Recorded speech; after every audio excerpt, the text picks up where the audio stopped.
dans ce sublime stade, 30 000 spectateurs. Et cette entrée magistrale, dans ce cas si majestueux, puisse le toucher, l'ébranler et le perturber.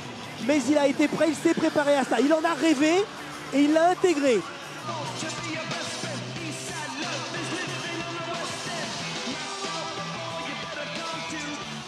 Quel show! Et les ceintures brandies par le camp Klitschko. Toutes les ceintures IBO, IBF, WBO, WBA. Il domine la catégorie. Seule la ceinture WBC ne lui appartient pas. C'est celle de son frère Vitali. Et ils ne se rencontreront jamais. Ils l'ont juré à leurs parents. Ils ne mettent d'ailleurs jamais les gants ensemble.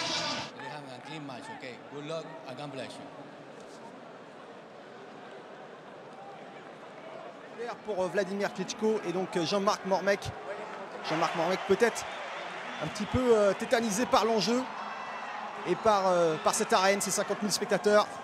C'est en tout cas ce qu'on a ressenti lors des premières secondes de ce combat, avec un Jean-Marc peut-être crispé, tétanisé par l'enjeu. Il avait annoncé que sa stratégie consisterait à avancer sur Vladimir Klitschko pour ne pas se laisser emporté par ce jab du gauche. Et pourtant, c'est exactement le contraire qui va se produire, avec très rapidement l'emprise imposée par Vladimir Klitschko. Et Jean-Marc qui paraît complètement déboussolé face à ce géant, ne sachant pas comment le prendre, comment s'y prendre.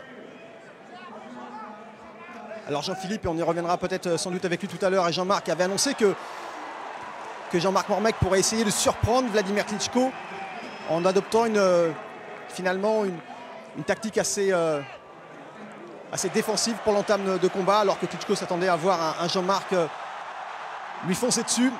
Et puis donc voilà le premier temps fort de ce combat. Dès le second round, Jean-Marc est envoyé au tapis et qui est compté par l'arbitre.